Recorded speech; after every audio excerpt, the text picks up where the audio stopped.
Bueno, muy buenos días para todos. Mi nombre es Verónica Pérez Guerra, soy residente del programa de Medicina de Urgencias de la Universidad de Antioquia. El día de hoy vamos a hablar sobre controversias e indicaciones en imágenes diagnósticas en urología. Agradezco al doctor Francisco Caro, urólogo y docente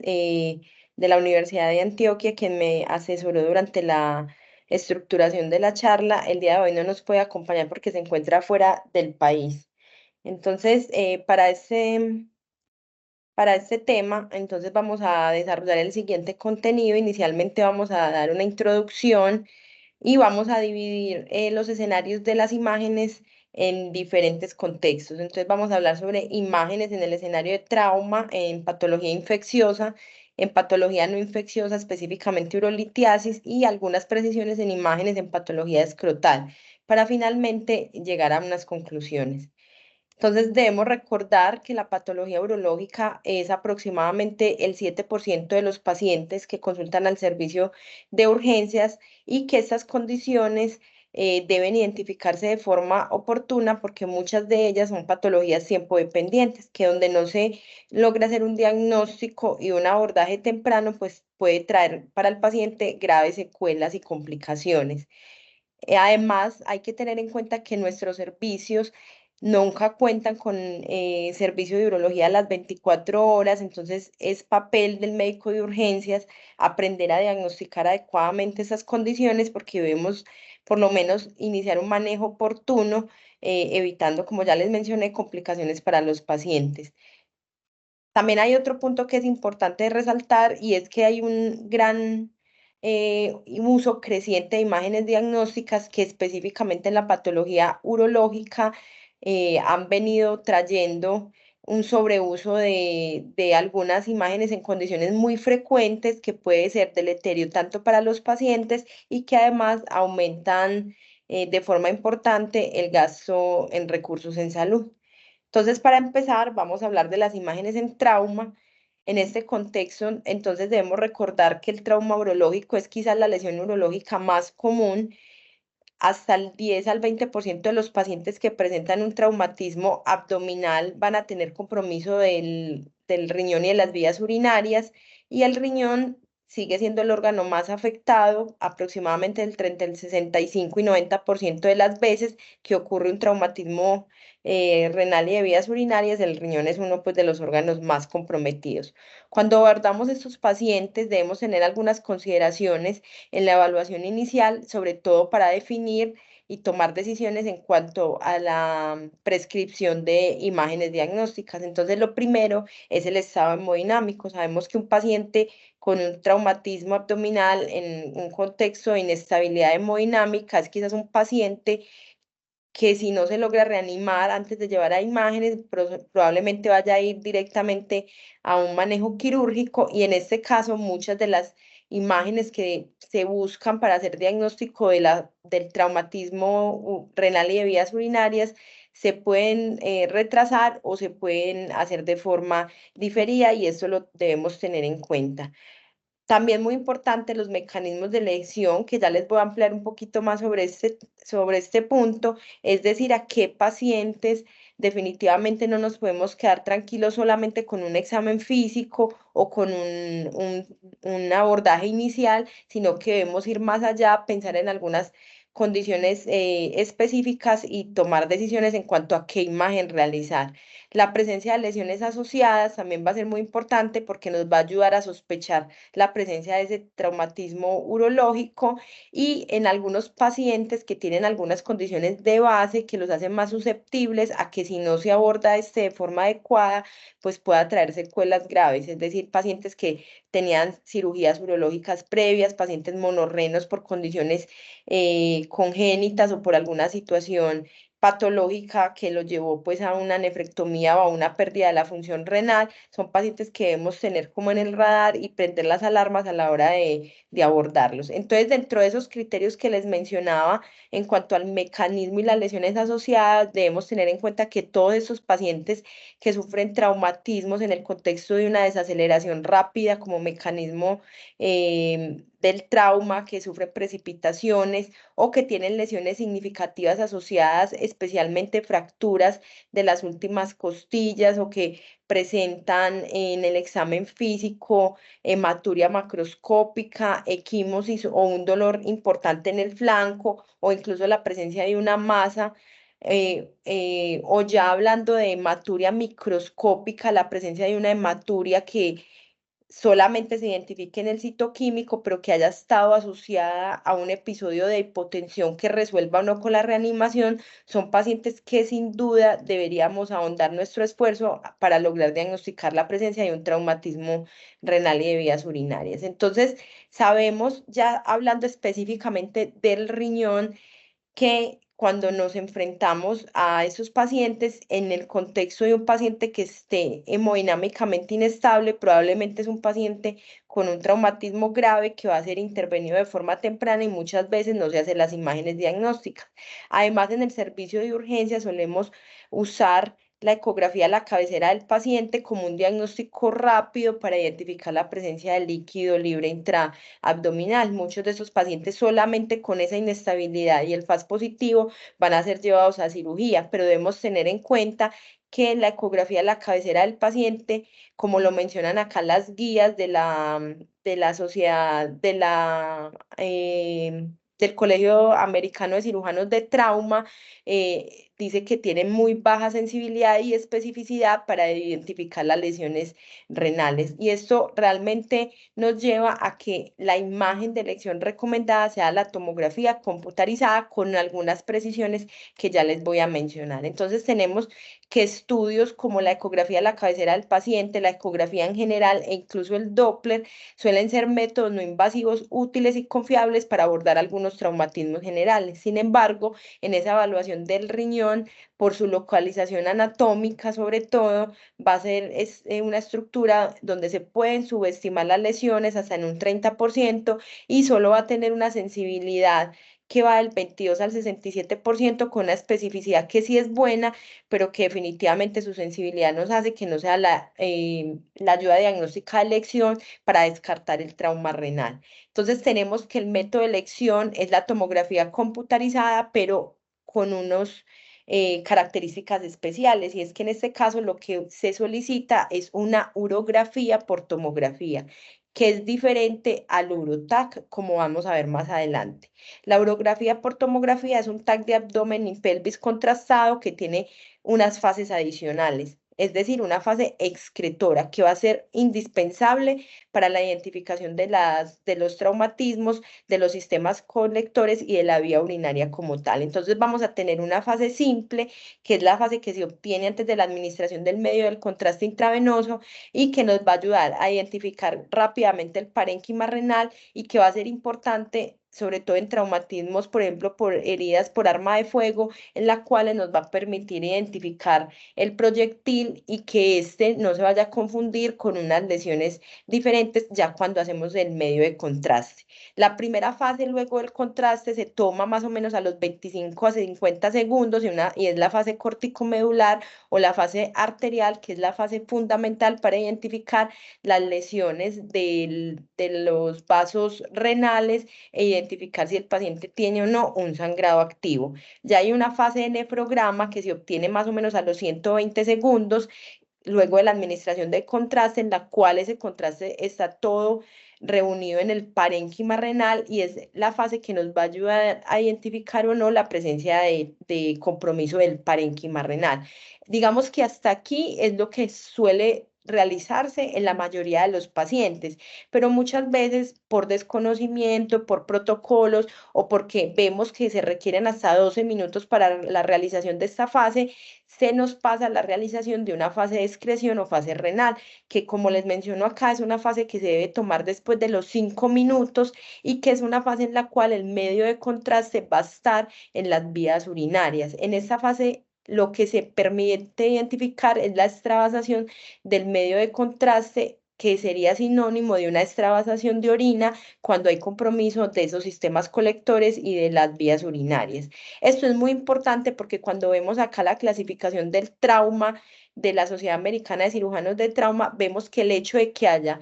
una laceración del parénquima que se extiende hasta los sistemas colectores y que genera extravasación de la vía urinaria, nos cambia el manejo porque el trauma pasa de ser un traumatismo grado 3 a ser un traumatismo grado 4 y en este contexto los desenlaces para los pacientes pueden ser muy diferentes, de ahí la importancia que se realice siempre esa fase excretora. Hay que tener en cuenta que, como les mencionaba, a veces por desconocimiento no se sabe de esta y se debe especificar a la hora de la solicitud del examen la importancia de la realización de la misma. Entonces, tenemos que la extravasación urinaria, como les mencioné, es la pérdida de orina por interrupciones en el parénquima renal o en el sistema colector, puede estar presente hasta en el 30% de los traumatismos de alto grado, es decir, un traumatismo grado 3 en adelante, y va a clasificar las lesiones a partir de un grado 4 cuando se logran identificar. El diagnóstico entonces se hace con un TAC en fase excretora que requiere un retraso apropiado que va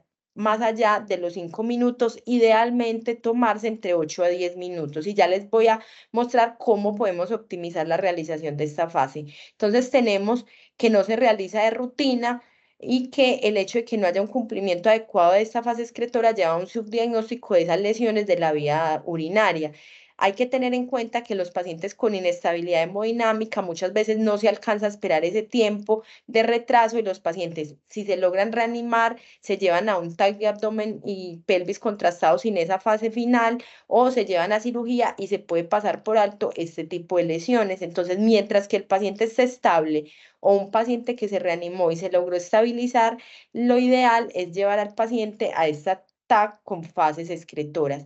Digamos que la literatura menciona que hay un grupo de pacientes que son los traumatismos renales grado 1 y 2, donde quizás no sea necesario realizar esta fase final. Sin embargo, porque en estos grados lo que ocurre son hematomas perirrenales sin compromiso propiamente del parénquima, entonces digamos que acá mientras no haya laceración profunda del parénquima hasta los sistemas colectores, probablemente no haya una extravasación del medio de del medio de contraste y en este caso uno podría no tomar estas fases excretoras, pero esto involucra que uno haga un acompañamiento juicioso durante la toma de las imágenes. Usted va a tener hasta 10 minutos para evaluar ese tag, identificar si el paciente o no tiene una lesión del parénquima que llegue hasta el sistema colector y digamos que en ese contexto usted podría diferir o obviar la toma de estas imágenes. Recordar que si no se diagnostican, pues el paciente va a quedar subtratado porque en este caso el cambio del manejo es importante. Esos pacientes van a requerir una derivación de la vía renal probablemente con un catéter doble J y van a requerir la administración de antibiótico. De ahí la importancia que no se nos olvide solicitarla. Vemos acá cómo en las laceraciones que no son profundas, generalmente lo que ocurre es una extravasación de sangre, mientras que las laceraciones que van hasta el sistema colector se puede mezclar unas hematomas que van a contener sangre y van a contener orina, entonces si no hacemos la fase excretora, que es la que se ve acá, pues no nos vamos a dar cuenta si todo lo que se está extravasando es sangre o si definitivamente es orina lo que puede estar ocurriendo como vemos en estas imágenes. Acá, por ejemplo, vemos este trauma renal con una laceración profunda, con un hematoma asociado y cuando el paciente se llevó a las fases excretoras vemos que no hay extravasación del medio de contraste. Mientras que en este otro paciente, acá tenemos la laceración profunda, el hematoma asociado y en este caso si hay extravasación del medio de contraste, lo que nos habla ya de una lesión del sistema colector y de las vías urinarias. Acá que es un punto importante en cuanto al tiempo que se debe esperar para el retraso de las imágenes, es que vemos cómo en este riñón que tiene trauma, no, el tiempo para que el medio de contraste llegue a las vías urinarias es más tardío que en el riñón contralateral que está sano. Entonces acá en este riñoncito, por ejemplo, no se tenía todavía el medio de contraste acá cuando se tomaron las fases excretoras muy tempranas y en este caso también se obvió el tiempo de espera suficiente, lo que llevó a que no se lograra identificar si el riñón o no estaba teniendo extravasación del medio de contraste y si este hematoma era solo sangre o también había presencia de orina. Entonces, la importancia de los tiempos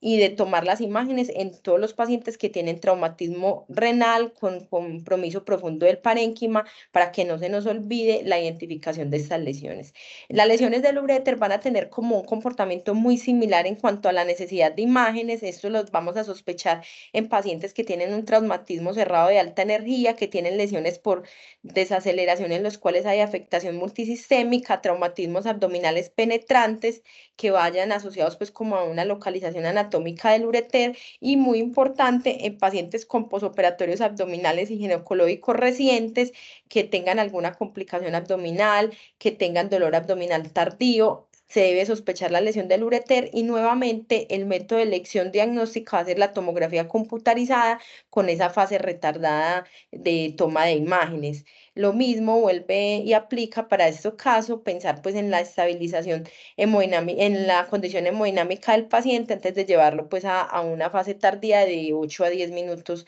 de prolongación pues de estudio imagenológico. Acá vemos también cómo hay una extravasación en el tercio distal del ureter con un ureter proximal que se ve sano y acá vemos cómo se extravasa el medio de contraste, entonces es muy importante la fase excretora para la identificación de esta lesión. Vamos a hablar ahora entonces del trauma vesical, que también tiene unas connotaciones muy diferentes en cuanto a la toma de imágenes. Digamos que es una lesión con frecuencia subdiagnosticada o a la cual se les hace unos diagnósticos tardíos en el contexto de trauma abdominal y pélvico, va a estar presente hasta en el 60-85% de los pacientes que tienen un traumatismo abdominal cerrado y hasta el 15 al 51% de los pacientes que se presentan con una lesión penetrante. Si no se diagnostica de forma temprana, va a traer complicaciones para el paciente, específicamente infecciones del tracto urinario, abscesos pélvicos, incontinencia urinaria o incluso la formación de fístulas a otros órganos adyacentes como el colon, como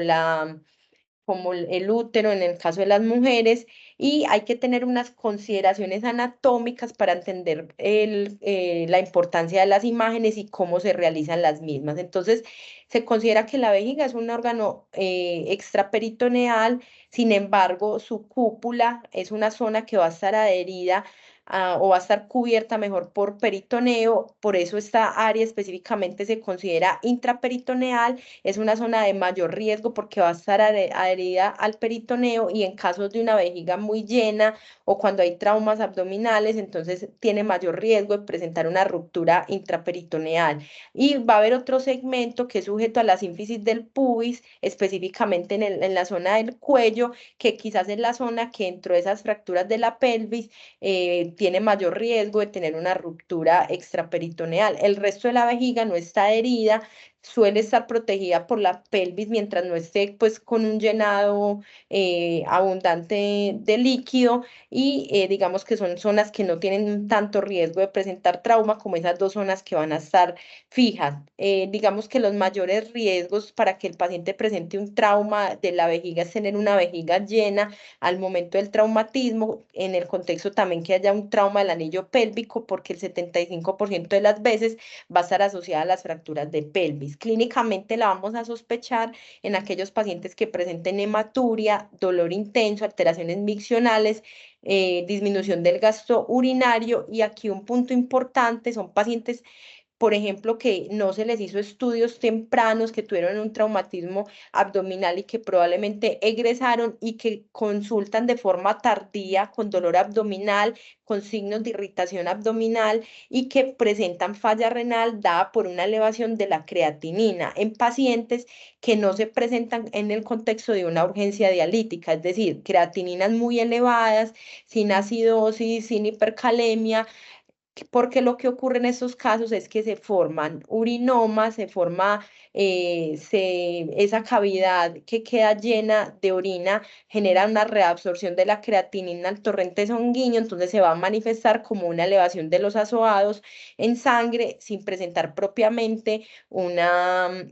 urgencia dialítica. Como tal, las guías de trauma lo que sugieren es que en pacientes de bajo riesgo, que ellos clasifican como hematuria microscópica, no es necesario tomar imágenes, pero en aquellos pacientes con factores de riesgo moderados, como la hematuria macroscópica, o de alto riesgo, como hematuria macroscópica y fracturas de pelvis, lo que se recomienda en este caso es la cistografía por tomografía. Entonces tenemos que como métodos diagnósticos, para este caso tenemos dos exámenes específicamente, que es la cistografía convencional, que esta consiste en administración de un medio de contraste a la vejiga y toma de imágenes radiológicas simples, de rayos X simples, y el Cistotac, que digamos que con el advenimiento y la disponibilidad de tomografía se convirtió pues como en el gol estándar para la identificación de estas lesiones con una sensibilidad hasta el 100%, y que el examen consiste en la realización de un TAC contrastado de pelvis y la administración de contraste por sonda uretral, es decir, administración del medio de contraste de forma retrógrada, en lo cual el paciente requiere la aplicación de una sonda vesical donde se diluye medio de contraste y se aplican más o menos 300 mililitros o hasta que el paciente tenga una sensación de urgencia urinaria en caso de que lo pueda reportar, para que de esta forma se tomen las imágenes en este momento. Se deben tomar imágenes en las fases precontraste y en las fases postmiccionales, porque esto aumenta el rendimiento del estudio. Como les mencioné, se va a requerir el paso de una sonda uretral para el llenado de la vejiga, entonces hay que tener cuidado con aquellos pacientes a los cuales los sospechemos trauma de uretra, porque en este contexto va a ser necesario entonces que se administre el medio de contraste, probablemente por una cistostomía. Hay que tener en cuenta que se han hecho comparaciones con la opacificación anterógrada que se nota que se logra con esas fases tardías, y sin embargo en estos casos la sensibilidad disminuye. Y un punto también de buena práctica es que en pacientes que tienen un trauma de pelvis asociado, que yo sospecho o que voy a llevar de entrada angioembolización, se debe retrasar la toma de estas imágenes de vejiga, porque el medio de contraste puede generar unos falsos positivos o negativos a la hora del estudio de angioembolización para los traumas vasculares que se presentan en el contexto de las fracturas de pelvis.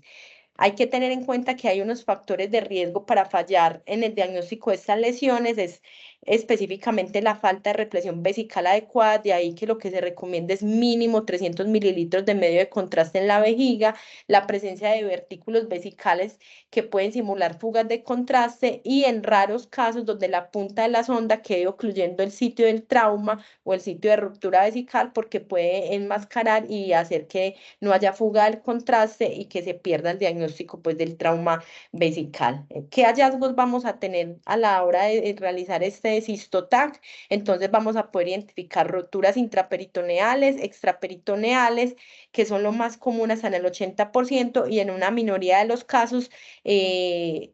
traumas combinados intra y extraperitoneales. Cuando vemos un trauma intraperitoneal, lo que vamos a encontrar generalmente es un defecto en esa cúpula, que es la zona que está cubierta por peritoneo, y vamos a encontrar fuga del medio de contraste hacia la cavidad peritoneal, especialmente al espacio de Douglas, a las goteras paracólicas y líquido interasas. Estos pacientes van a requerir manejo quirúrgico. En las En los casos de ruptura extraperitoneales, lo que ocurre generalmente es un defecto de las paredes anterolaterales asociado pues a la fractura de pelvis, y en este caso hay fuga del medio de contraste que se puede extender como al espacio prevesical, o se puede extender por el canal inguinal o el foramen obturador, incluso hasta la musculatura posterior de la zona lumbar. En estos casos el manejo va a ser derivación de la vía urinaria, casi siempre con una sonda urinaria o con una cistostomía, y de ahí pues la diferencia de manejos y la importancia pues de reconocer adecuadamente cuál es el traumatismo que está presentando el paciente. Y en los casos en que ocurre pues combinación de estos dos traumas, prima pues el manejo quirúrgico y también se debe hacer derivación de la vía urinaria. Vemos acá entonces un cistotag en el cual el paciente está presentando fuga de contraste de la vejiga a la cavidad intraabdominal. Vemos acá cómo está todo el contraste en la cavidad abdominal, ocupando los espacios interasas. Lo mismo en esta proyección. Y acá es un trauma extraperitoneal de la vejiga, en la cual vemos claramente una fractura de la pelvis con una fuga de contraste hacia el espacio prevesical, y en esta imagen muy bonita muestra cómo el medio de contraste se va fugando por toda la musculatura posterior y puede llegar incluso por el músculo psoas hasta la región perirrenal, que se ve mucho mejor aquí en esta reconstrucción 3D. Entonces, cuando les mencionaba la importancia de tomar imágenes prellenado y posllenado, vemos cómo en esta fase simple, que es la primera que se toma, se pueden ver algunas áreas de hiperdensidades que en este caso de una imagen simple, pues lo que sugirieron en el caso de este paciente en específico fue proyectil o fragmentos de proyectil de arma de fuego. Luego en la fase contrastada y la toma de imágenes ya se vio fuga al medio de contraste hacia los espacios prevesicales. Entonces digamos que es importante esta imagen simple para lograr pues como identificar o que no se nos vaya a confundir el diagnóstico si lo que únicamente se observaba eran estas imágenes asociadas al proyectil de arma de fuego. Ya con respecto al trauma de uretra, entonces tenemos que es más frecuente en hombres, ocurre en la uretra posterior asociado a las fracturas del pelvis, y el traumatismo de la uretra anterior está asociado específicamente a trauma del periné y a fracturas del pene durante las relaciones sexuales. Puede haber un compromiso simultáneo de la uretra y la vejiga, y clínicamente la triada que nos lo recuerda es la presencia de uretrorragia, incapacidad miccional y el globo vesical o la retención pues urinaria. También otros hallazgos importantes van a ser una próstata flotante, un hematoma perineal o la presencia de hematomas pélvicos. En la mujer es una condición mucho más rara por la anatomía de la uretra de la mujer, que es más corta. También esto lleva a que hayan diagnósticos erróneos en este caso, y la mayoría de los contextos de trauma en la mujer van a estar asociados a trauma quirúrgico durante procedimientos obstétricos. El diagnóstico en este caso se realiza a través de una uretrografía fluoroscópica retrógrada, que es como el estudio de lesión. Se podría realizar una uretroscopia, que es como una ecografía, pues, o un examen endoscópico, perdón, de la uretra, específicamente en la uretra femenina, que es más corta, y en la uretra peneana, sobre todo porque va a permitir también derivar esa vía urinaria de una vez. Pero en la mayoría de los escenarios de trauma de pelvis o de trauma abdominal asociado, pues lo que se suele realizar es la uretrografía retrógrada. Digamos que en los hallazgos del TAC de abdomen que le realiza de forma inicial al paciente, podríamos tener algunos hallazgos que nos sugieran la presencia de este trauma uretral, y como vemos acá, por ejemplo, la mala posición de un balón de la sonda vesical,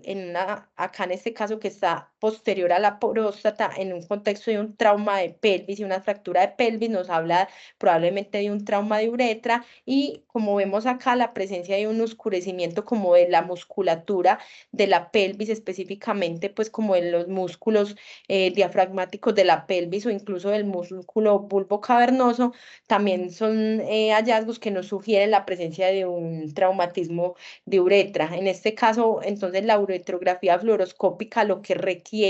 es que en la fosa navicular del glande específicamente se ubique la sonda, se aplique más o menos entre 30 a 50 mililitros de medio de contraste y se tomen imágenes radiológicas simples. Acá vemos cómo hay una fuga de contraste de la zona de la uretra anterior. Acá el contraste está fugando. En este caso lo que hay es una elongación marcada de la uretra sin fuga de contraste, pero que habla de una lesión uretral significativa. Y en esta imagen lo que observamos es una fuga del contraste, pero ya en la uretra posterior o intrapélvica. ¿Listo?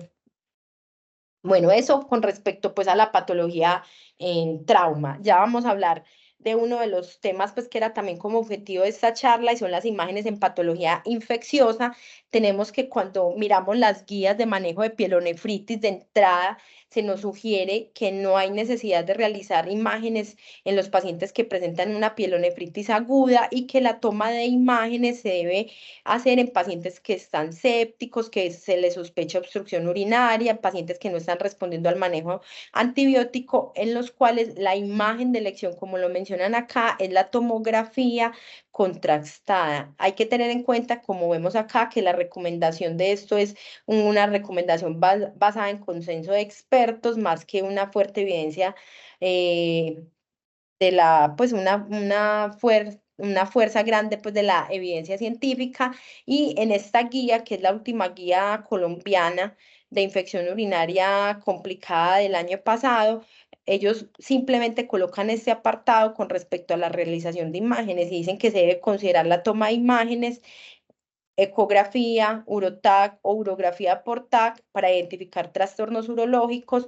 que requieran manejo complementario. Ellos consideran pacientes con infección urinaria complicada, hombres, mujeres posmenopáusicas, adultos mayores, personas que tienen catéteres urinarios, anormalidades urológicas conocidas o sospechadas, diabetes o enfermedad renal crónica. Vemos que esta recomendación es muy débil y que no tiene pues como sustento bibliográfico cuando uno se va directamente a la guía y es por eso que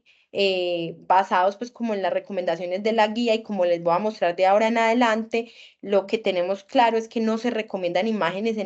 iniciales en casos de pielonefritis aguda no complicada, que sí las debemos considerar en pacientes que llegan sépticos, en aquellos pacientes que por la clínica nos preocupa la presencia de urolitiasis, en pacientes que tienen una lesión renal aguda desencadenada por este episodio de pielonefritis, en pacientes que tienen anomalías urológicas conocidas o que no están teniendo una adecuada respuesta al tratamiento en las primeras 48 a 72 horas. Y que en este caso, cuando está indicada, la imagen de elección debe ser un TAC de abdomen y pelvis con contraste.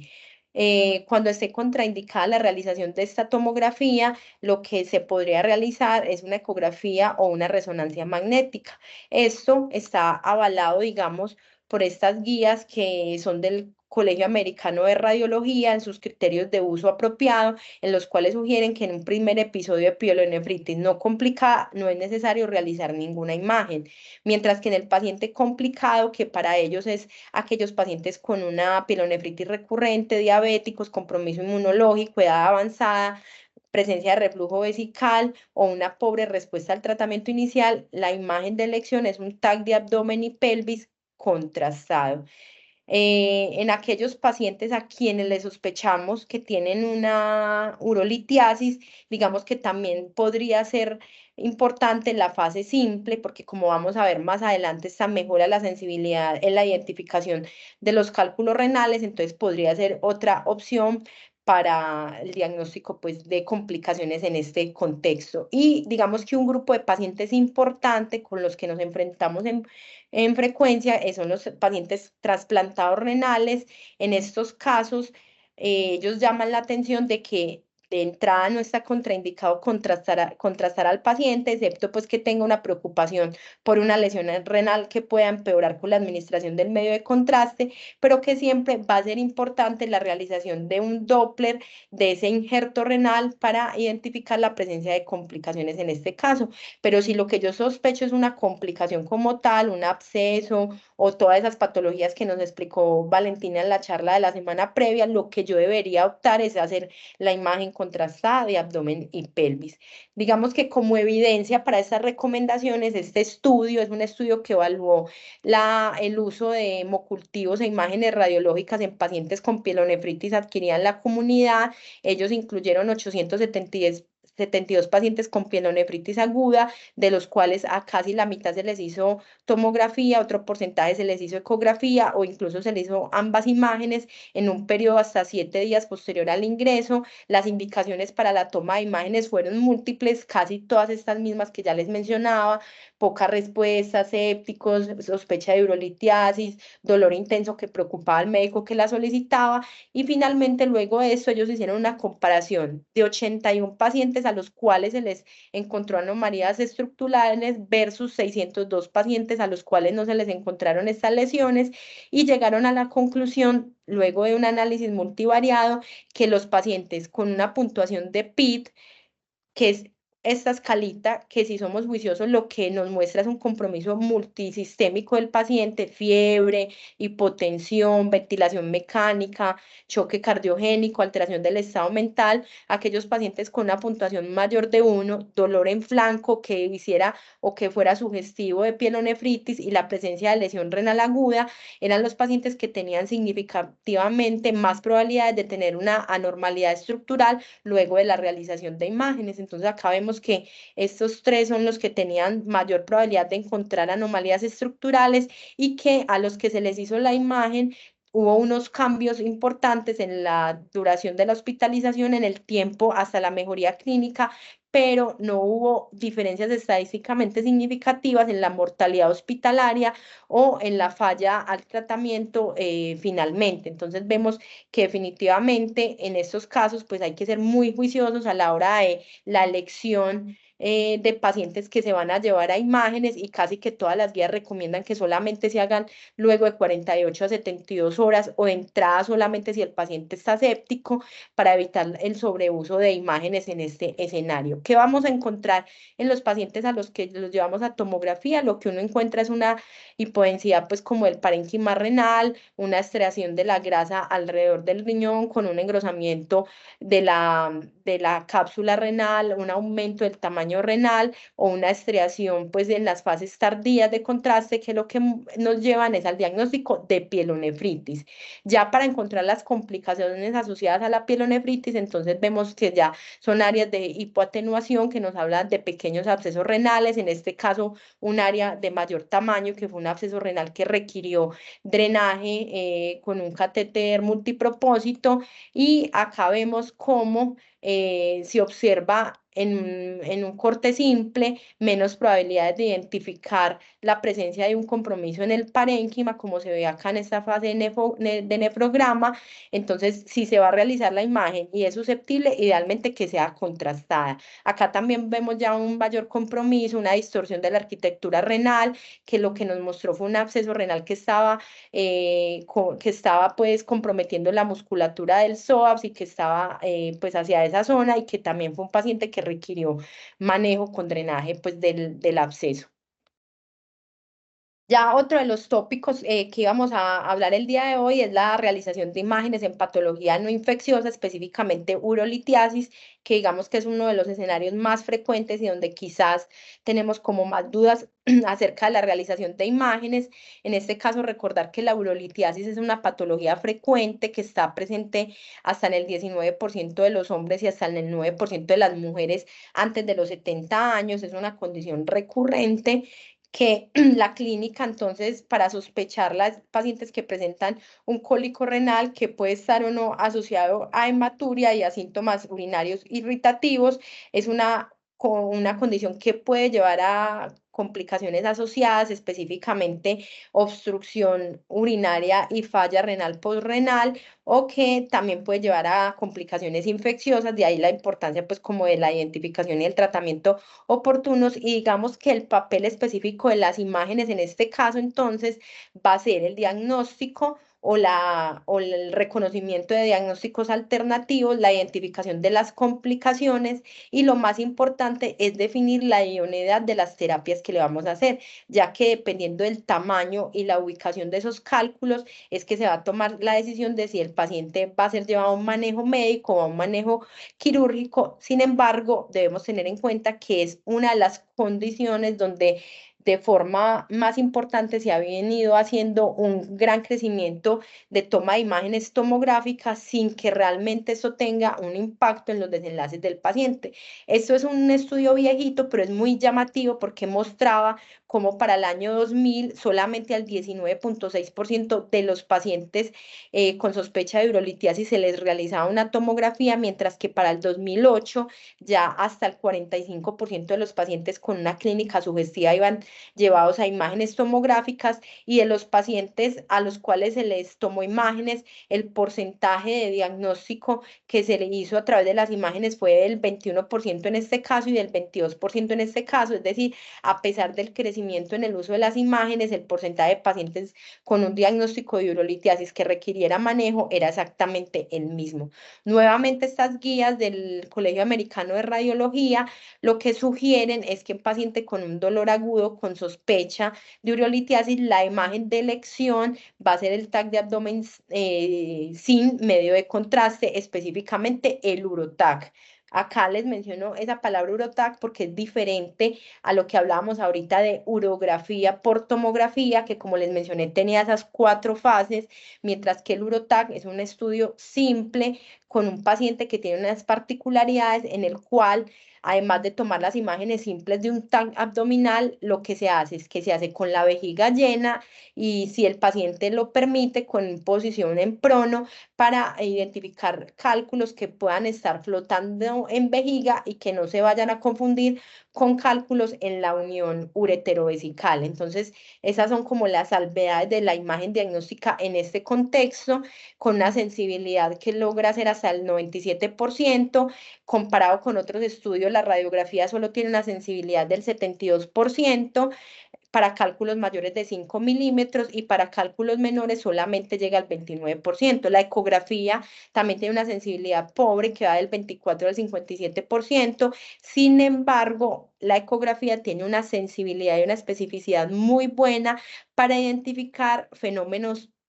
obstructivos, es decir, podemos identificar obstrucción de la vía urinaria con una ecografía con una muy buena sensibilidad y especificidad. Algunos algoritmos han planteado tomar radiografía simple y ecografía en estos escenarios, pero cuando se hacen los análisis se ha demostrado una sensibilidad del 79%. En los pacientes que cursan con dolor recurrente, también la imagen de elección va a ser la tomografía, el UroTac, pues en estos casos. Y acá digamos que es el punto más importante porque como vemos, son imágenes con muy buena sensibilidad, pero no sabemos si realmente eso tiene impactos en los desenlaces clínicos de los pacientes. Entonces, es un estudio clásico que se publicó en el 2014 en el New England que evaluó los resultados en los pacientes a los cuales se les hacía ecografía o a cuales se les hacía urotac. Ellos que encontraron que la probabilidad pues o la exposición a radiación era mayor en los pacientes con urotac, que el tiempo de hospitalización o de estancia en el servicio de urgencias era mayor también en los pacientes que se les hacía urotac y que definitivamente cuando vemos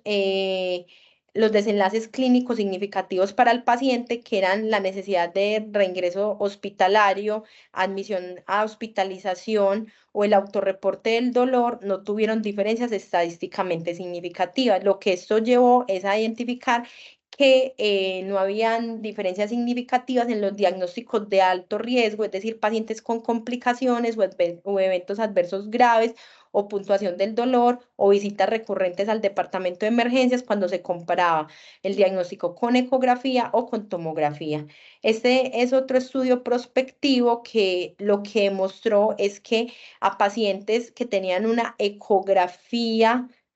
urinaria normal al 0% de los pacientes, que en ese total fueron 105 de 341 a los cuales se les encontró ecografía normal, eran pacientes que no iban a requerir ninguna intervención quirúrgica urológica. Entonces, la conclusión de este estudio prospectivo es que una ecografía normal va a predecir una baja probabilidad de intervención urológica a los 90 días en pacientes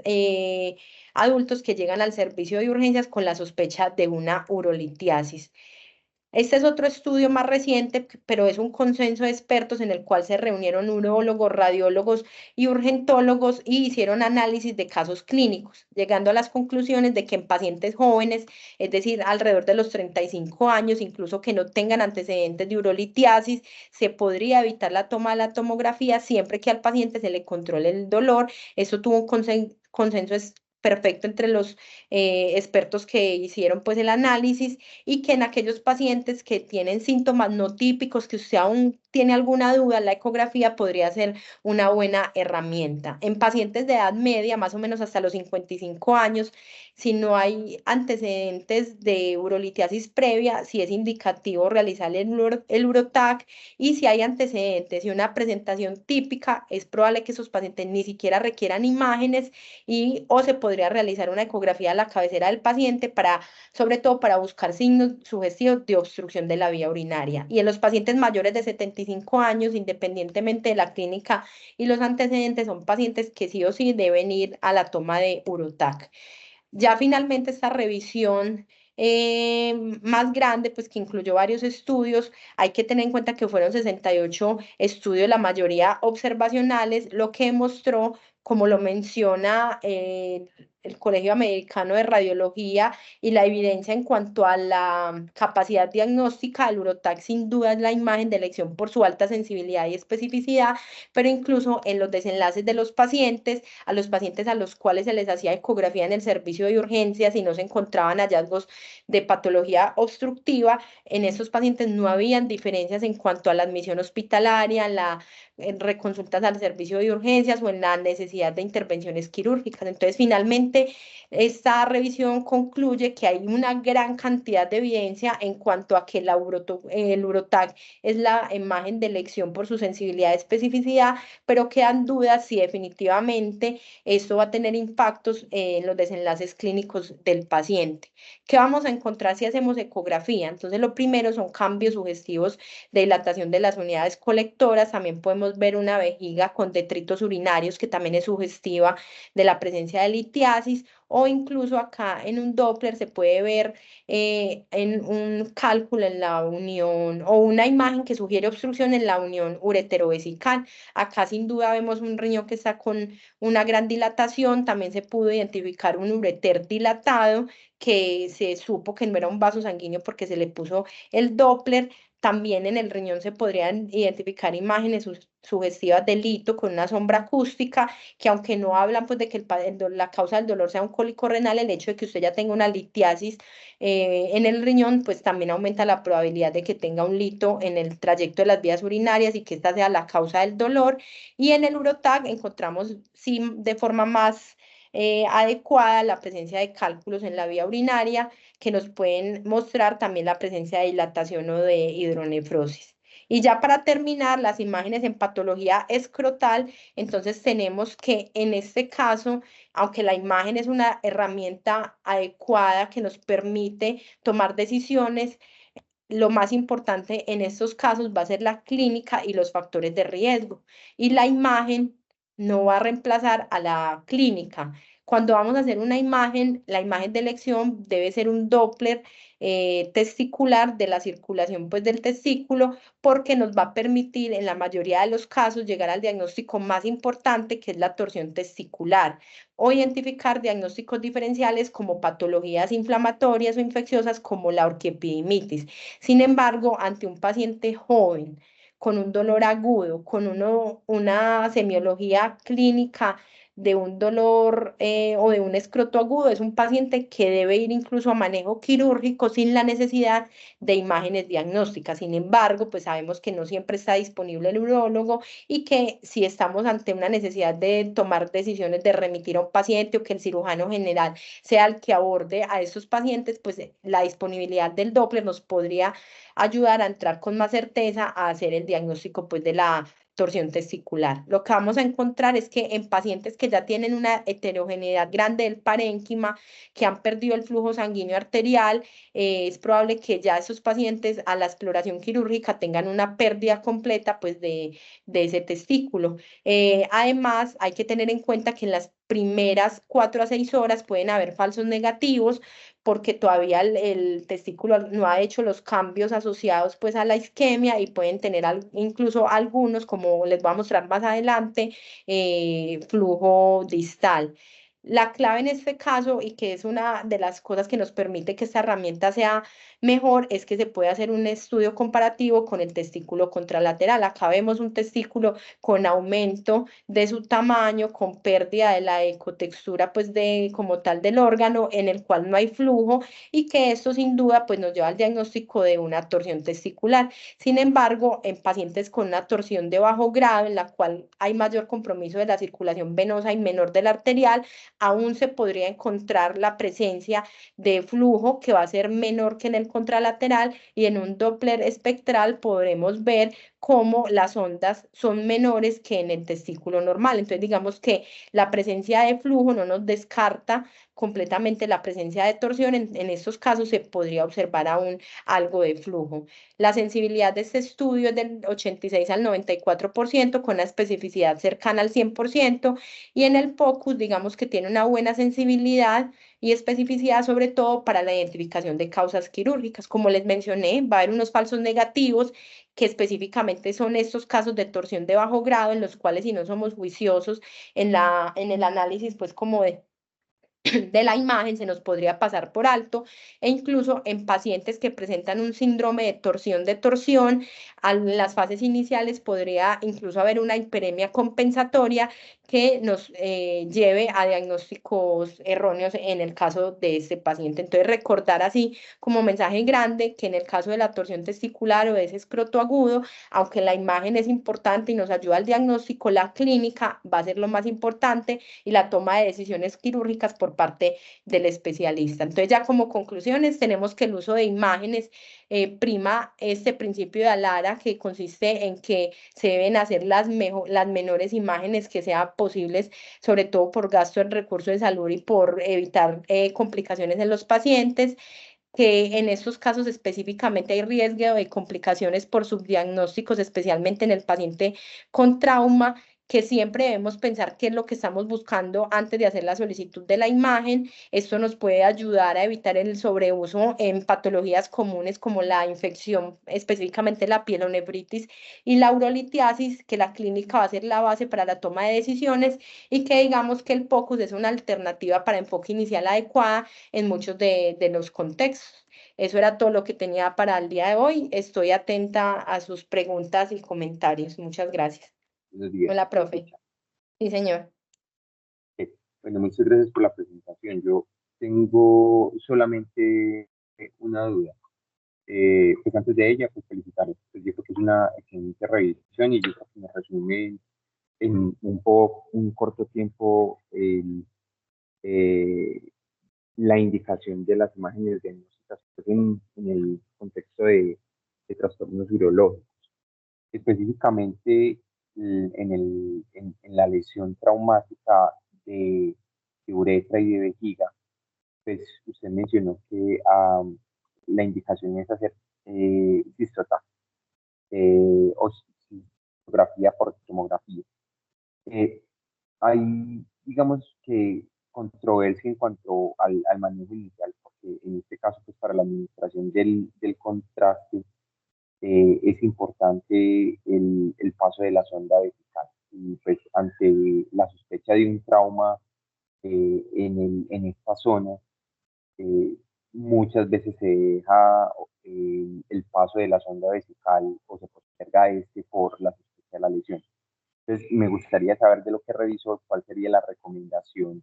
en cuanto a la instrumentalización de la sonda para la realización del estudio tomográfico. Muchas gracias.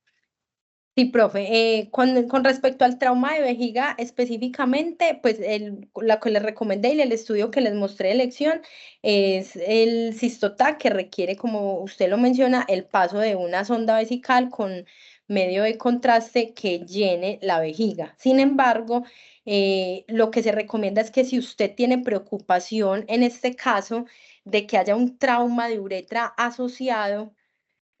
no debe pasar la sonda, no debe pasar la sonda vesical. Lo que ahí se sugiere es, como les mencionaba, en el trauma de vejiga, en el trauma de uretra, perdón, lo que uno hace para hacer la uretrografía es poner la sonda en la fosa navicular. Entonces, si usted está sospechando trauma de uretra adicional, usted lo que puede hacer es la uretrografía de una vez, poner la sonda en la fosa navicular, que es ahí como en el glande, pasar medio de contraste, y si en esa toma de imágenes usted identifica que hay lesión de la uretra, está contraindicado el paso de la sonda vesical. Y lo que usted podría hacer ahí, si sigue sospechando que sea un trauma vesical, de todas formas, en este caso usted debe derivar esa vejiga porque la uretra está lesionada, entonces hacer una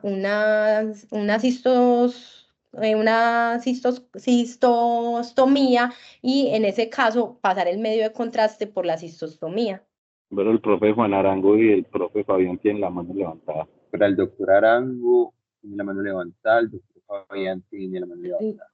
Listo, profe Juan. Con relación a la pregunta que te acaba de hacer el doctor Vallejo, me queda la duda porque si uno tiene lesión de la vejiga, se supone entonces que probablemente esa vejiga esté drenando pues al abdomen, pues. Entonces, ¿cómo funcionaría con más o menos certeza o seguridad si la vejiga está vacía? Profe, lo que usted hace poner la sonda es tratar de llenarla. Si la vejiga está rota, pues no se llena, sino que empieza a extravasarse el medio de contraste. Pero como te digo, pues es decir, yo no voy a lograr entrar en la vejiga porque la vejiga está vacía. Eso es lo que me queda como difícil de realizar realmente, o asegurar de que el medio de contraste está extravasándose por la ruptura de la vejiga. Es llegar a la vejiga, el procedimiento de llegar con certeza a la vejiga, es eso. Ah, bueno, profe, yo incluso le comentaba eso al urólogo, él lo que me decía es que definitivamente, pues, si uno tiene imagen ecográfica, logra identificar la vejiga y logra hacer la cistostomía guiada por ecografía, podría ser una opción, pero en casos donde usted se sienta, pues, que no va a ser capaz de pasar hasta la vejiga, o que por el trauma uretral no lo pudo hacer a través de sonda vesical, pues debe diferir el procedimiento para que ellos lo hagan con el cistoscopio, pues ya en quirófano o en la sala de urología, porque ya ellos pues con el cistoscopio pueden pasar incluso hacia allá trauma de uretra asociado. Lo importante quizás es que no se nos pase la sospecha diagnóstica y la solicitud de la imagen, que no en todos los casos pues se debe hacer de forma emergente, pero que no se debe pasar por alto pues por las complicaciones que ya les mencionaba para el paciente. Buenos días, Verónica. Muchas gracias por tu presentación, muy completa. Me queda duda acerca de la imagen en pielonefritis, que de hecho creo que es una de las indicaciones donde más se abusa de pronto de la solicitud de tomografías y ecografías. Pero sí quería que me hicieras de pronto como una aclaración, y es que, bueno, una de las indicaciones es en paciente diabético. Quería que nos contaras si de pronto encontraste, si se refieren a diabetes en general o a un paciente que venga descompensado, porque pensaría uno que si de entrada los diabéticos se les manda imágenes, pues ahí entraría un grupo pues muy numeroso de pacientes, porque es un antecedente frecuente. Y el otro es que mencionaste el paciente séptico, pero entonces también queda la duda si tenemos que hacer esa diferenciación en el paciente con choque séptico o cómo, porque uno generalmente va a encontrar un paciente que pueda estar febril, taquicárdico, maluco, álgido, o si específicamente se habla es del paciente en choque séptico para pedir la imagen. Profe, Esas dos preguntas. realmente en ambos grupos lo que dice la mayoría de la bibliografía, que no es que sea muy amplia en cuanto a ensayos clínicos o estudios pues aleatorizados, sino que está más basado en estudios observacionales, es que